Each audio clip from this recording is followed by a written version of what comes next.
Surgery లేకుండా sciatica, spondylitis, frozen shoulder కి కేవలం 45 నిమిషాలలో నొప్పి లేని అత్యాధునిక చికిత్స ప్రాణ పెయిన్ క్లినిక్. సూర్యపై గౌతమ్ వాసుదేవ్ మీనన్ ప్రతీకారం తీర్చుకోబోతున్నాడా?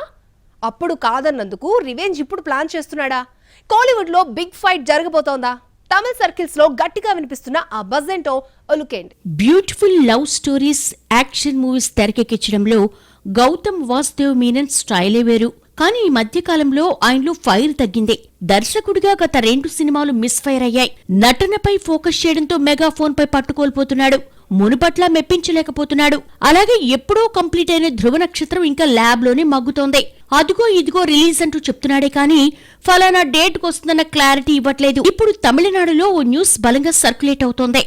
అదే ధృవ నక్షత్రాన్ని మే 1 థియేటర్స్ లోకి తీసుకురాబోతున్నాడని.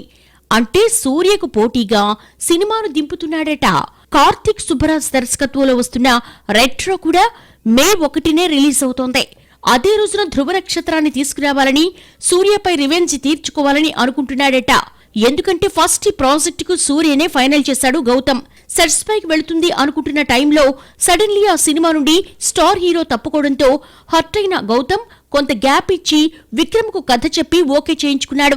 ఏడాది క్రితమే షూటింగ్ కంప్లీట్ అయినా ఫైనాన్షియల్ ఇష్యూస్ వల్ల వాయిదా పడుతూ వస్తోంది. రీసెంట్ ఇంటర్వ్యూలో కూడా సూర్య ప్రాజెక్టు నుండి క్విట్ కావడంపై బాధతో పాటు అసహనం వ్యక్తం చేశాడు గౌతమ్. ఇక సమ్మర్ లో సినిమాను తెస్తారని చెప్పిన ఈ స్టార్ డైరెక్టర్ రెట్రోతో పాటుగా సినిమాను తీసుకురావాలన్న యోచనలో ఉన్నాడని తమిళ ఫిల్మ్ సర్కిల్స్ లో వార్తలు చక్కర్లు కొడుతున్నాయి. మే 1 ధృవ నక్షత్రాన్ని దింపి సూర్యపై గౌతమ్ రివెంజ్ తీర్చుకోవాలనుకుంటున్నాడని చర్చ నడుస్తోంది. ఇదిలా ఉంటే ఇదే నిజమైతే సూర్య, విక్రమ్ బాక్సాఫీస్ వార్ ఖాయమంటున్నారు సినీ విశ్లేషకులు.